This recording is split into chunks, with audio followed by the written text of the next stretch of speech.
This episode of Tire Review AI Insights is brought to you by Hankook Tire. Discover the Hankook WeatherFlex GT, delivering reliable year-round performance, long mileage, driving comfort, and true all-climate confidence. Visit HankookTire.com to learn more. Hey, this is David Sickles, editor of Tire Review, and welcome to the Tire Review AI Insights podcast, sponsored by Hankook Tire. It's an analysis of the most impactful tire industry trends that could impact your bottom line, and it was built using AI that I have personally developed and trained. Our AI hosts have distilled these trends into insights that will ultimately make you more money. So, enjoy.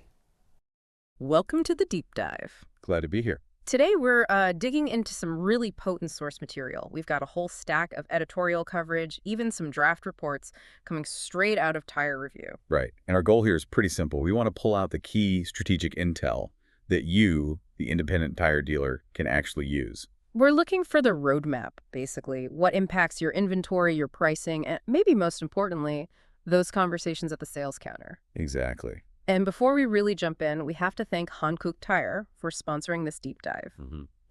Okay, so today we're unpacking a few big things. The real story behind LT growth, the rise of a whole new terrain category, and how these global supply shifts and sort of invisible technology should be changing your sales pitch. A lot to cover. Let's start with the foundation, the real anchor of the replacement market. Light truck tires. The LT segment. Yeah, the data is just so clear on this. It remains the most consistent, the most reliable growth engine out there. And this isn't just a little blip. We're talking sustained post-pandemic demand. The sources keep pointing to one phrase: lifestyle use. That's the key. It's people using their trucks and SUVs for everything. You know, it's not just the work truck anymore. It's the family vehicle, the weekend adventurer. So for a dealer, the main takeaway is what? Inventory. It's all about inventory efficiency. These vehicles have consistently high average selling prices, so you need to be laser focused on optimizing your stock of those high margin LT sizes. The demand is there, so you just can't afford to miss a sale. Okay, so speaking of those high margin sales, that brings us right to a segment that's been really shifting.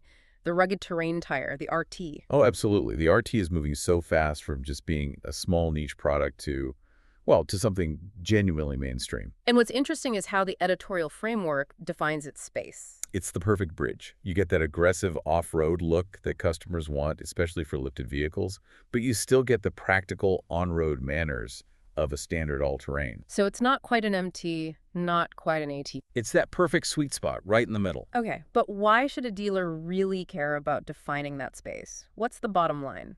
Profitability. Simple as that.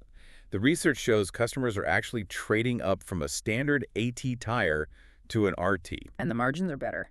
Startlingly better. We're talking an average of about 15% better margin on an RT sale. It just makes for a much more valuable conversation at the counter. Got it. So if we know what tires we need, the next question is, can we get them?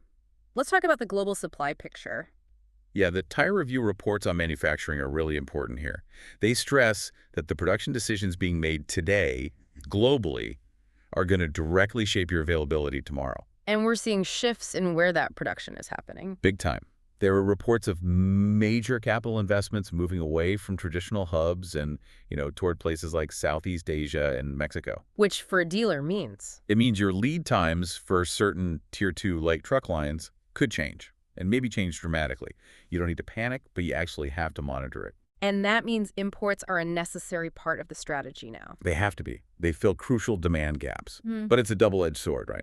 They also bring price pressure. So how do you manage that? How do you sell an import without hurting your reputation for quality? The strategy is to position it correctly. You sell it as the perfect value fit for a specific customer. The person who needs 4 tires today but is maybe putting off buying a new car.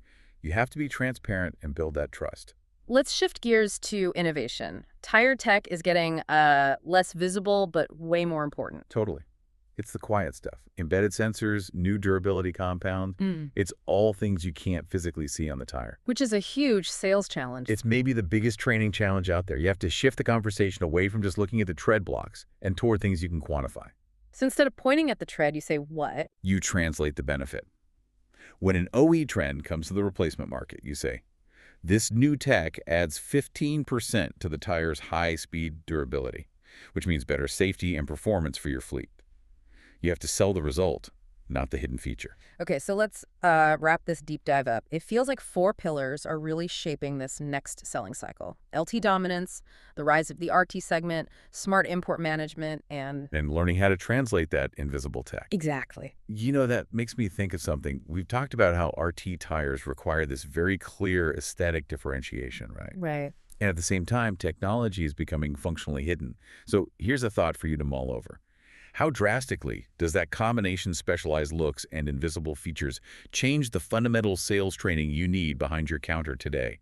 Are your people selling features, or are they selling quantified benefits? That is a powerful perspective. For deeper reporting and ongoing analysis on every single topic we discussed, you really need to visit tirereview.com.